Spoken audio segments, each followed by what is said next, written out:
Kartal zirvelerden emme yazıksan, yerde ne görürsen toz içindedir. Hiç ne seçenmezsen iti gözünle, beşer kan gölünün düz içindedir. Saxsağanlar qoruq edib hər bağı, bülbül məhbus olub sülh quşu yağı. Çalış bulutlardan emme aşağı, hələlik bu torpaq buz içindedir. Arxa durmur takəpəzlər, murovlar. Biraz da qalx, çatır sana alovlar. Dünən asanlıkla ettiğim ovlar bugün kırılmayan qoz içindedir. Anyamadın bu zulmən nə vaxtsa günahlanacaq.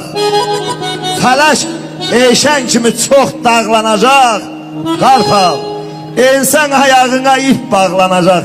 Dünya baştan başa boz içindedir. Kartal zirvelerden emme yazıksan.